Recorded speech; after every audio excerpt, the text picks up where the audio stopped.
शांति।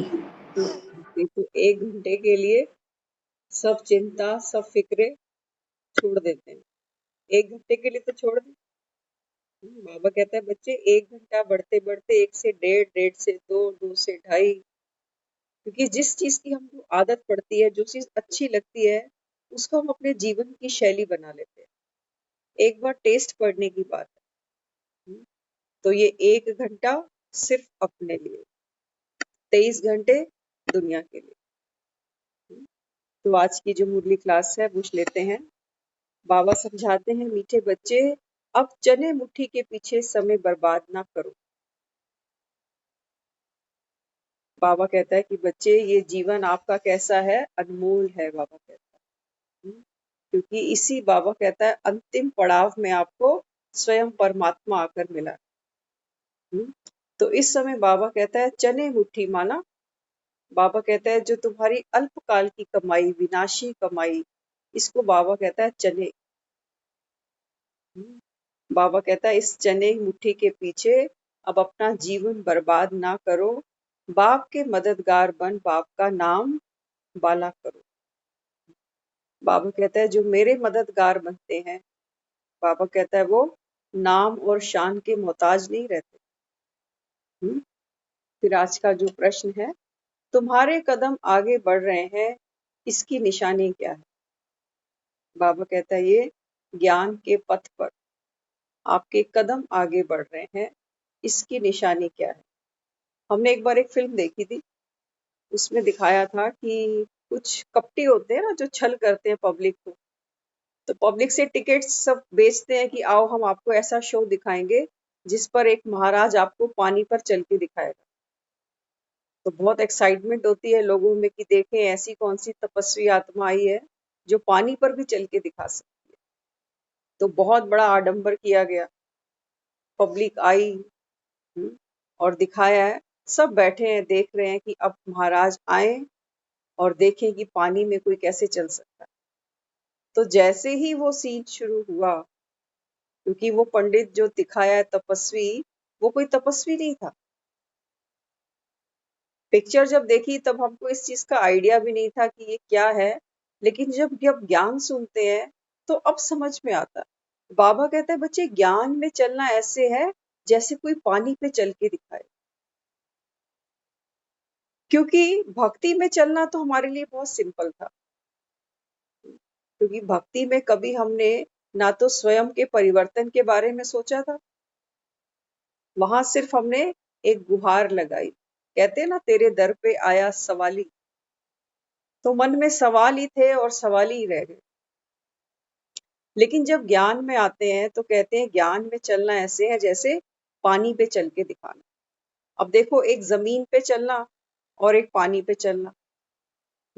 तो बाबा कहता है बच्चे ये ज्ञान में चलना ऐसे है जैसे कोई नदी पे चल के दिखा दे, क्योंकि नदी में क्या है, निरंतर बहाव है।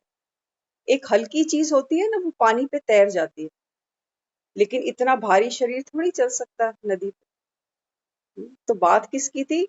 बात थी आत्मिक भाव की, कि जितना हमारा मन लाइट होगा उतना हम ज्ञान की नदी पर आराम से चल जाएंगे। जैसे देखो एक कागज की नाव होती है ना, वो भी आराम से पानी पे चली जाती है। तो बाबा कहता है कि जो ज्ञान में आगे बढ़ रहे हैं उन बच्चों की निशानी क्या होगी? तो बाबा ने आंसर समझाया। बाबा कहते हैं कि बच्चे जो बच्चे ज्ञान मार्ग में माना ज्ञान की नदी में आगे चलते हैं, उनकी निशानी है जिन्हें शांति धाम सुख धाम सदा याद रहता है, बुद्धि भटकती नहीं है, खुशी का पारा चढ़ा रहता है। बाबा कहता है कि वो बच्चे ज्ञान मार्ग में आगे बढ़ते। पानी का बहाव, पानी का प्रेशर, माना परिस्थितियां, लोगों का बिहेवियर, ये कभी भी हमारे मन की स्थिति को ऊपर नीचे ना करे। इसको कहते हैं पानी पे चल के दिखाना।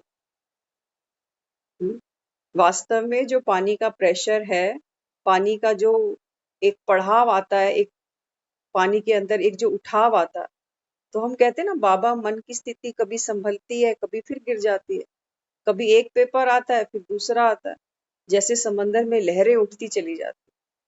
इसको कहते हैं ज्ञान मार्ग में चलना।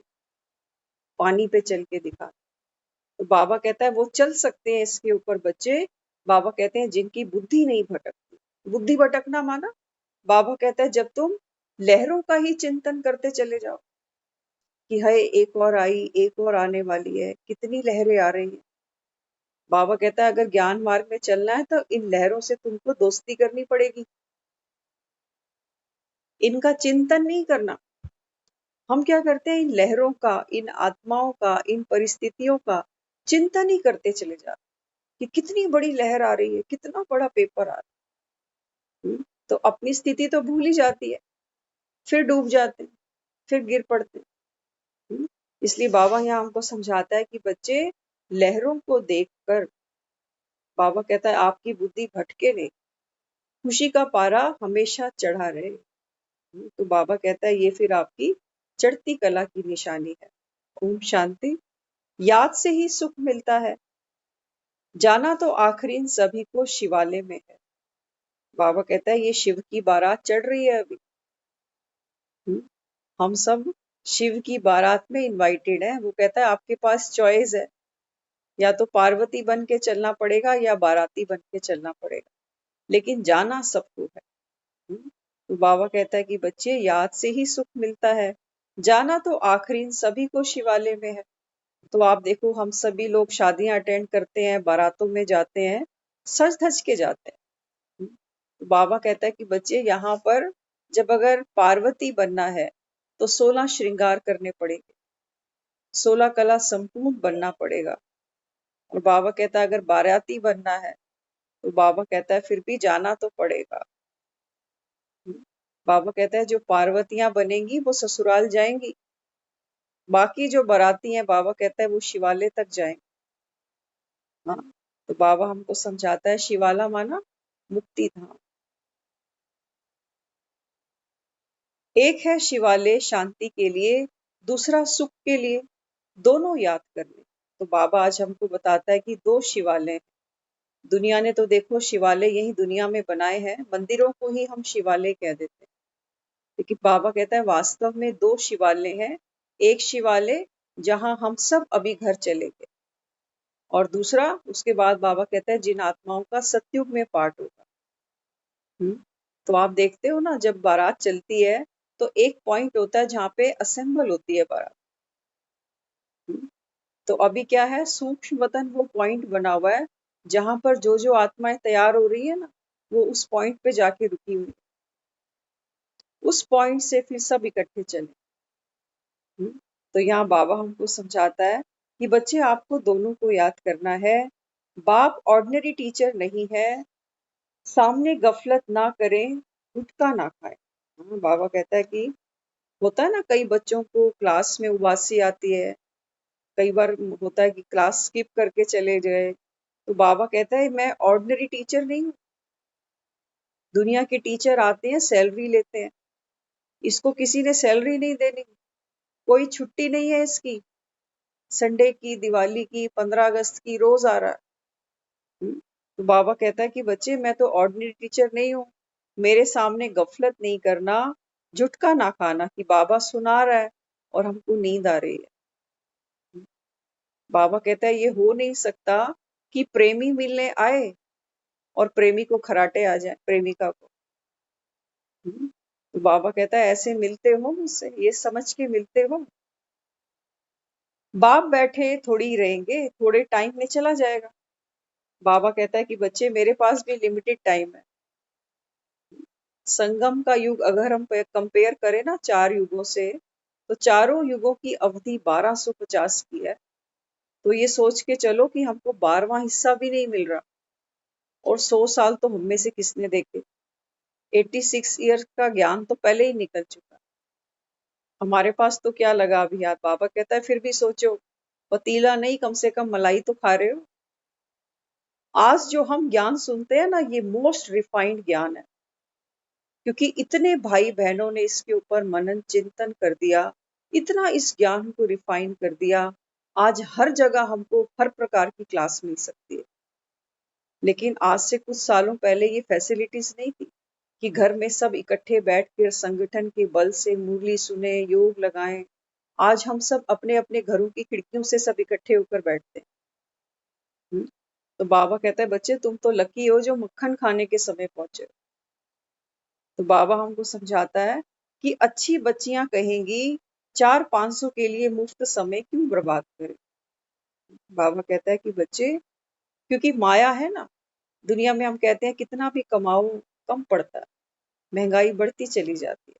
तो ये माया क्या करती है कि अट्रैक्ट करती है कि और कमाओ और कमाओ। बाबा कहता है बच्चे बस पेट को तो 2 टुकड़ रोटी चाहिए, चौथी रोटी नहीं खाई जा सकती हमसे। अगर हमारी हैबिट है 2 या 3 रोटी की, चौथी रोटी हम खा ही नहीं सके।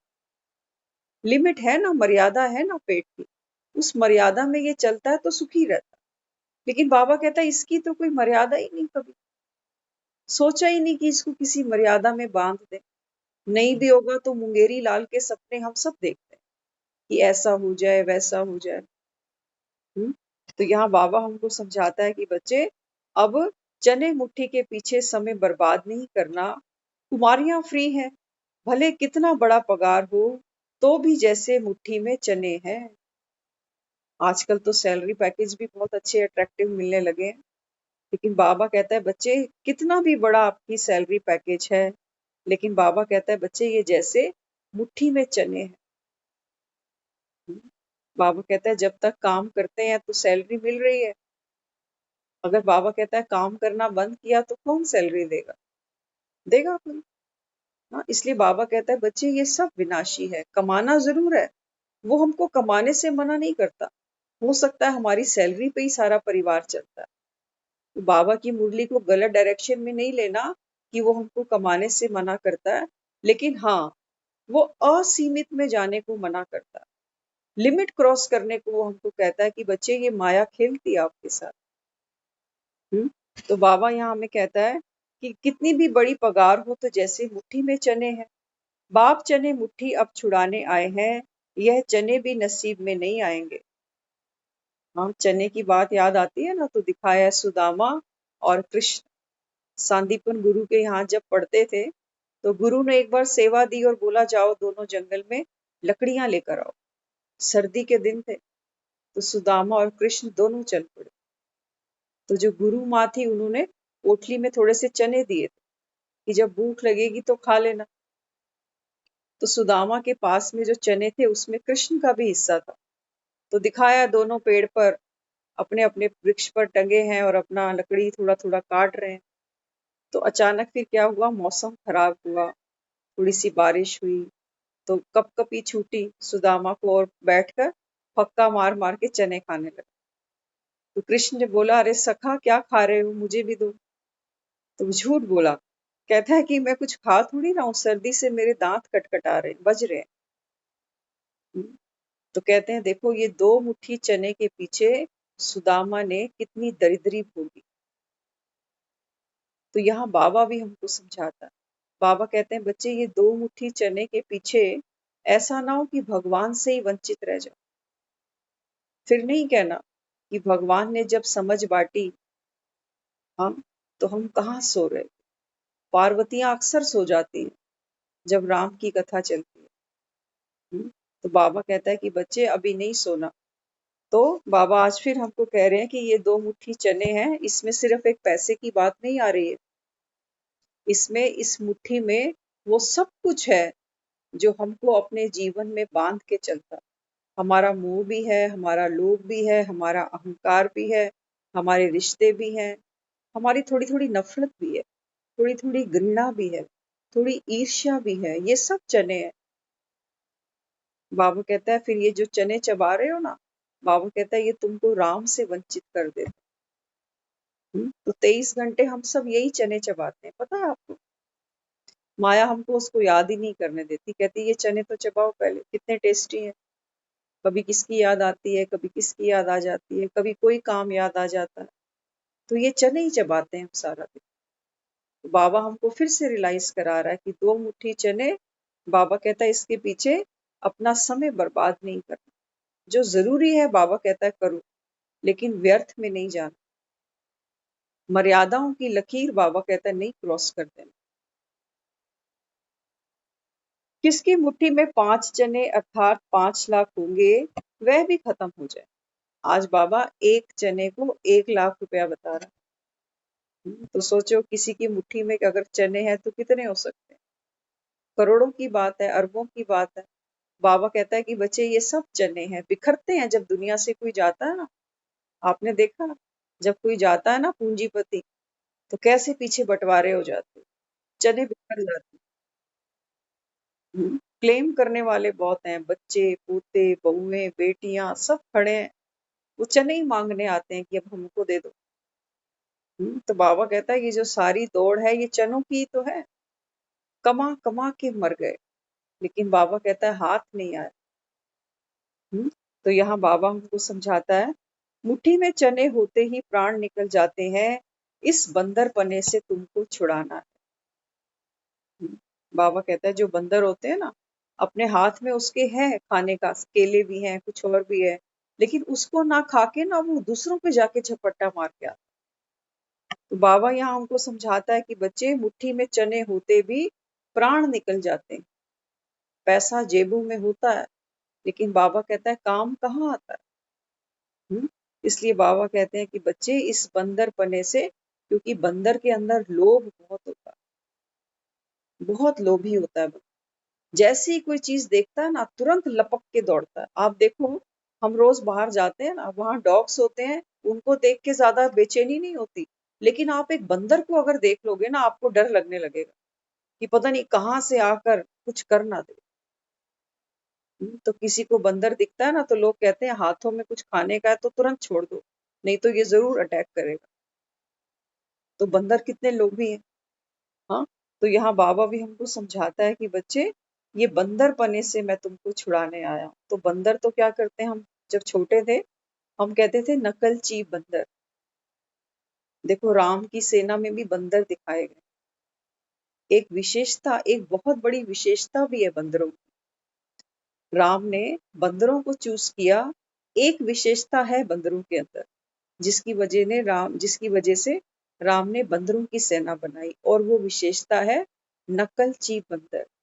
जो एक बंदर करता है, उसको देख के बाकी सब करने लगते हैं। तो आप सबने भी स्टोरी सुनी होगी, एक टोपी वाला था, टोपियां बेचने जाता था, रंग बिरंगी टोपियां, व्यापारी। तो बहुत बड़ी कोठली होती थी उसके पीछे, और दिखाया है जब बेचते बेचते दोपहर का समय है, थक गया, तो एक पेड़ के नीचे विश्राम करने के लिए लेट गया। तो एक टोपी उसके सर पे भी थी, और बाकी टोपियां उसके कोठली के अंदर थी। तो थोड़ा पोटली को साइड रखा और लेट गया। तो जब लेटा तो बेचारा थका टूटा था, उसको नींद भी आ गई। अब पेड़ पे थे बंदर, अब बंदरों में तो मुंह भी होता है। तो बंदरों ने क्या किया, एक बंदर नीचे गया और पोटली से एक टोपी निकाली और अपने सर पे बैठ के ऊपर आ गया पेड़ पे। एक बंदर ने किया, उसको देखकर एक और बंदर नीचे गया। तो सारे बंदरों ने क्या किया, उस पेड़ पर उसकी सारी पोटली खाली करके सब अपनी अपनी टोपियां पहनकर ऊपर बैठ गए। अब जब उसकी नींद खुली व्यापारी की, तो देखता है कि मेरा तो सब खाली सिस्टम, कितना नुकसान हुआ। सोचता है ये हुआ क्या। तो अचानक ऊपर देखता है पेड़ पे ढेरों बंदर, और सब बंदरों ने टोपी पहन रखी है। अब बंदरों से पंगा कौन ले। हम्म, लेकिन युक्ति लड़ाई उसके पास सर पे टोपी थी ना, वो टोपी उसने फेंक दी। अब जब उसने टोपी फेंकी तो एक बंदर ने देखा, उसने टोपी फेंक दी। एक बंदर ने फेंकी, फिर दूसरे बंदर ने फेंकी, तो सब बंदरों ने फेंक दी। अब सोचो ये राम आया इस समय। राम क्या करता है, हम सब बंदर हैं। हाँ, वो कहता है मैं तुम बंदरों की टीम से काम लेना चाहता हूँ। तो हमने क्या किया है, ये अहंकार की टोपियां हमने बहुत पहनी हुई है। एक टोपी नहीं है हमारे पास तो कितनी टोपियां हैं। तो राम क्या करता है, आता है अशरीरी बन। तो सबसे पहले अपनी टोपी गिराता है कि देखो मैं अशरीरी हूँ। तो उसको देखकर हम क्या करते हैं, बाप समान बनने का पुरुषार्थ करते हैं।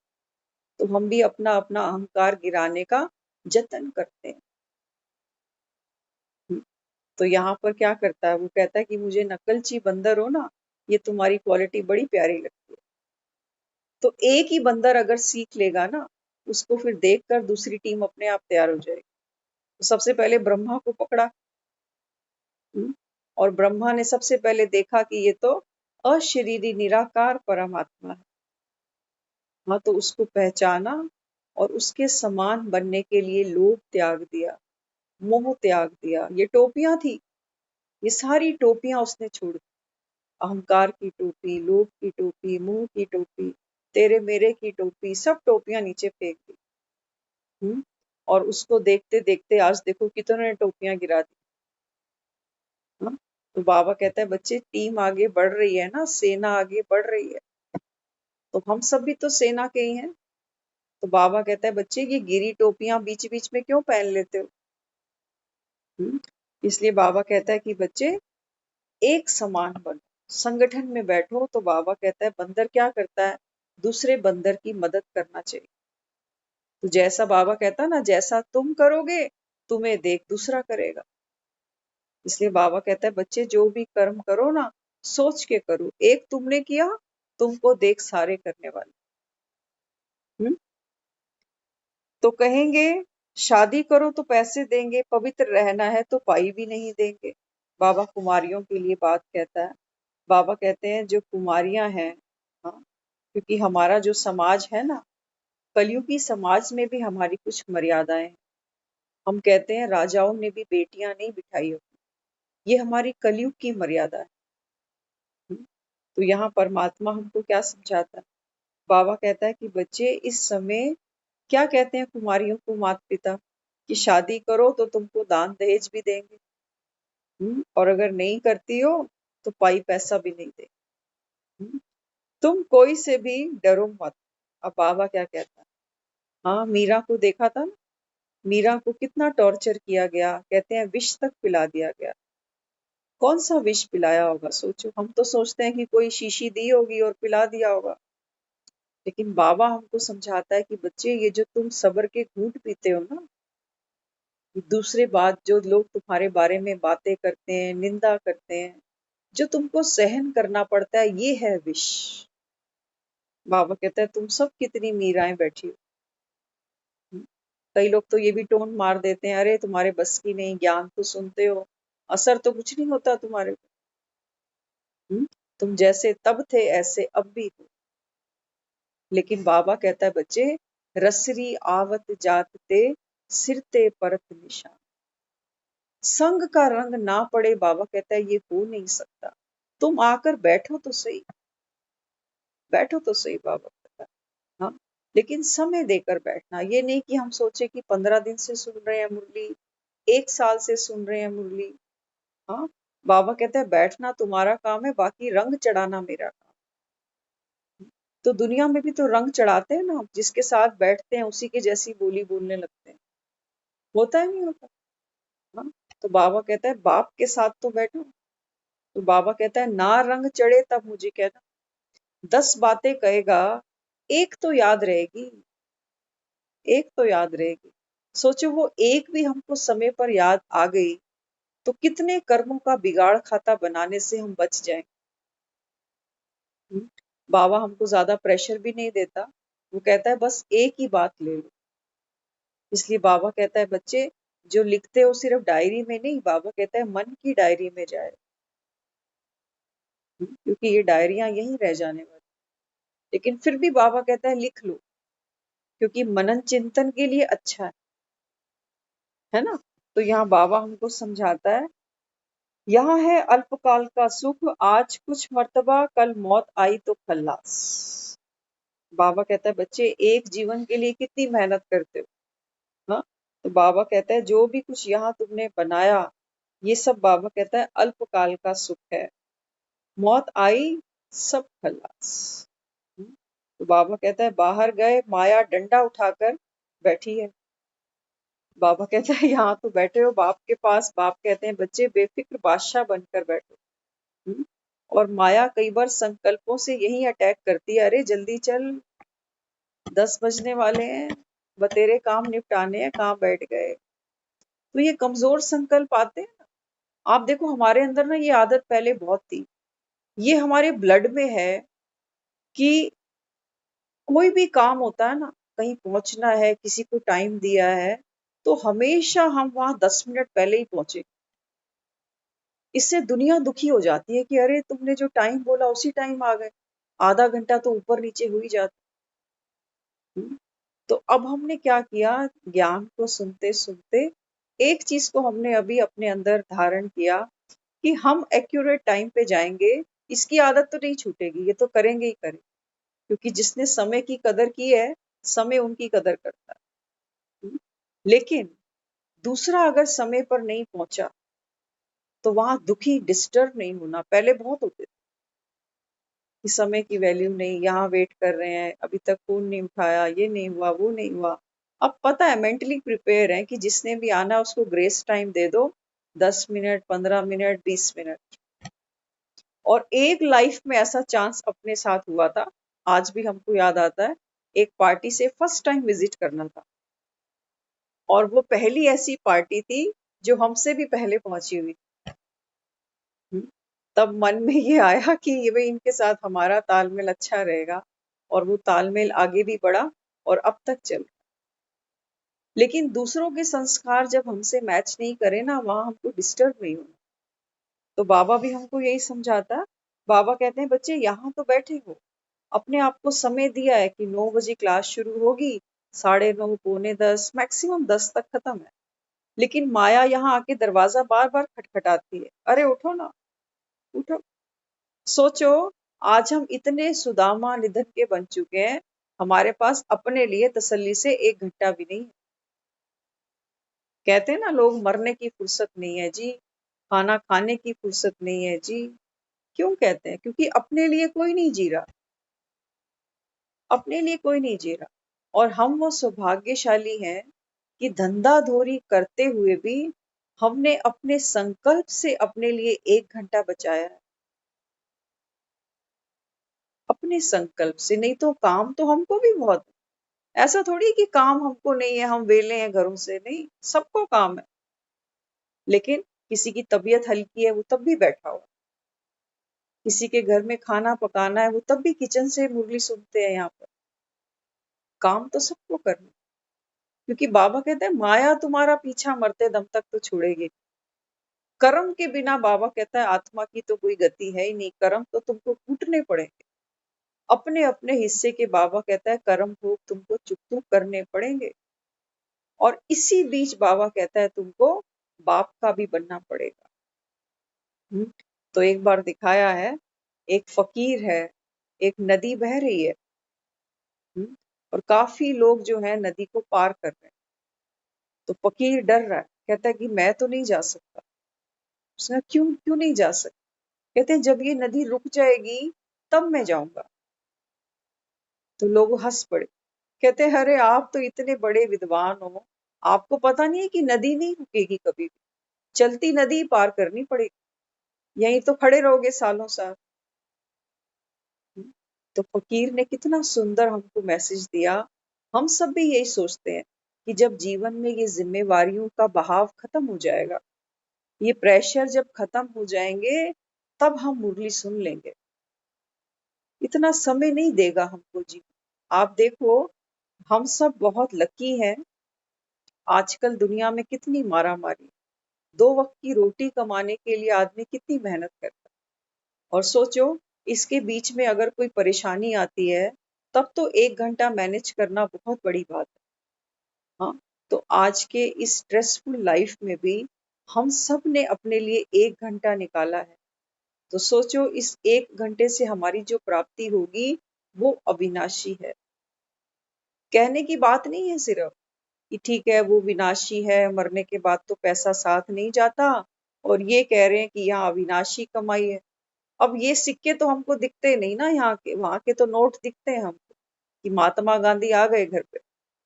लेकिन बाबा कहता है यहाँ जब बैठते हो तो स्वयं महान आत्मा बनते हो। हम्म? तो यहाँ बाबा कहते हैं बच्चे, ये जो कमाई है ये अविनाशी है। अविनाशी कैसे है? बाबा कहते हैं अपने आप से पूछो। जब मुरली क्लास सुनते हैं तो उस समय बाबा कहता है कि मन की कुछ परेशानियां, कुछ चिंताएं रिड्यूस होती हैं। कुछ समस्याओं से लड़ने की ताकत हमारे अंदर आती है। बाबा कहता है ये प्राप्ति नहीं है क्या? प्राप्ति नहीं है ये। बाबा कहता है मन ही तो कमजोर था और मन के अंदर ही बाबा कहता है शक्ति भरनी है। बाबा कहता है ये जो शक्ति है ये गुप्त है, देने वाला भी गुप्त, तो लेने वाला भी ये गुप्त है। लेकिन बाबा कहता है झोलियां तो मैं सबकी भरता हूँ, लेकिन बाबा कहता है तुम सामने बैठो तो तुम्हारी झोली भी भर। हम्म? तो फिर आज बाबा कहता है निडर बन, बंधनों से तुमको अभी मुक्त होना है। बाबा कहता है बच्चे निडर बनना है। निडर क्यों बनना है? बाबा कहते हैं ये जो बंधन है ना, ये तुम समझते हो तुम्हारा सहारा है, तुमको थाम लेगा, तुमको सहयोग देगा समय पर। लेकिन बाबा कहता है कि बच्चे अंत समय केवल राम सहाय। कितने बड़े बड़े डॉक्टर्स खड़े रहते हैं, पूरा परिवार खड़ा रहता है, बड़ी बड़ी मशीनें रहती हैं साथ में, लेकिन अंत समय बाबा कहते हैं सिर्फ एक मैं ही सहाय हूँ। तो इसलिए बाबा हमको समझाता है कि बच्चे हर बंधन से तुमको मुक्त हो। आप सोचो, हम तो ये ज्ञान सुन रहे हैं। किसी से 2-3 दिन पहले एक मीटिंग हुई थी छोटी सी, उन्होंने एक बहुत प्यारी बात बोली। वो कहने लगी उनकी मदर की डेथ हुई थी, तो कहने लगी कि लास्ट में मैंने यही सोचा कि ये जो सोल है, लोग पता नहीं डरते क्यों है। सोल तो है, जाना तो है ही। हाँ, तो जिसकी जो बेटी थी, जिसकी मदर की डेथ हुई, उनके मुख से जब मैंने ये सुना तो मुझे एहसास हुआ कि देखो ये ज्ञान को भी नहीं जानती। हम्म, लेकिन कितनी सहज और कितनी श्रेष्ठ बात उन्होंने कह दी कि पता नहीं लोग मौत से डरते क्यों है। जाना तो है एक दिन सब। मैंने ही डॉक्टर्स को बोला कि ये सब अब हटा दो, अब इनको सुख से जाने दो। तो कहने लगी मैंने इनकी लास्ट टाइम हीलिंग करी, क्योंकि वो हीलिंग एक्सपर्ट है, बॉडी को हील करने में उनकी अच्छी विद्या है। तो बताने लगी लास्ट मोमेंट पे मैंने मदर को बोला आप गहरी लंबी सांस लो, हाँ, आंखों को खोल कर रखो। इस तरीके से उन्होंने अपनी मदर को थोड़ा हील किया। तो उनको ये खुशी थी कि जो विद्या मेरे पास थी, मैंने लास्ट मोमेंट पे अपनी मदर की उससे सेवा करी।